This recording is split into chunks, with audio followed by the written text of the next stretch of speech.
কৃষ্ণ জয়গুৰু শংকৰ আজি শ্ৰীমন্ত শংকৰদেৱ শংকৰ 95 সংখ্যক বাৰ্ষিক অধিৱেশনৰ উদ্দেশ্য আগত ৰাখি শোণিতপুৰ জিলাৰ জামুগুৰিহাটৰ কন্যকা কৃষিফাৰ্মত সমূহীয়া খেৰকটা উৎসৱ আজি পালন কৰা হৈছে।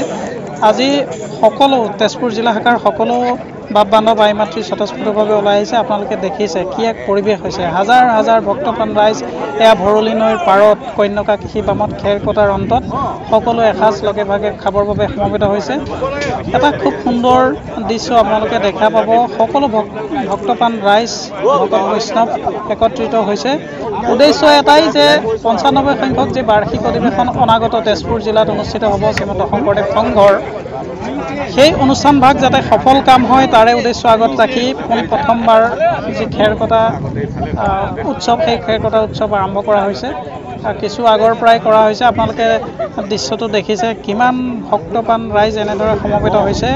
নৈৰ কাষেদি বৈ আছে জীয়া ভৰলী নৈ আৰু সকলো সমবেত হৈছে এইদৰে। আৰু খেৰকটাৰ অন্তত এনেদৰেই অন্নমুঠি গ্ৰহণ কৰাৰ বাবে সকলো সমবেত হৈছে। আজি এই কাৰ্যসূচীভাগত কন্যকা কৃষিফাৰ্মৰ যিসকল কৃষি সৈনিক আছিল তেখেতসকলে যথেষ্ট আমাক সহায় কৰিছিলে আৰু তেখেতসকলক আমি এই সুযোগতে ধন্যবাদ জনাইছোঁ।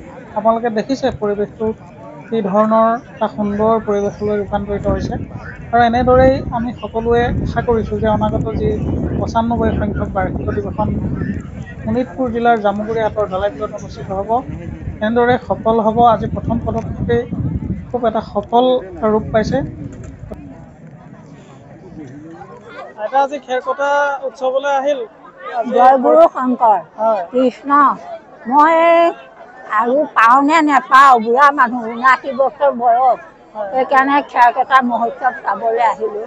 প্ৰভুৱে কৃপা কৰিলে এইকণকে দৰ্শন কৰালে, তাৰ কাৰণে বহুত বহুত ধন্যবাদ। কৃষ্ণ।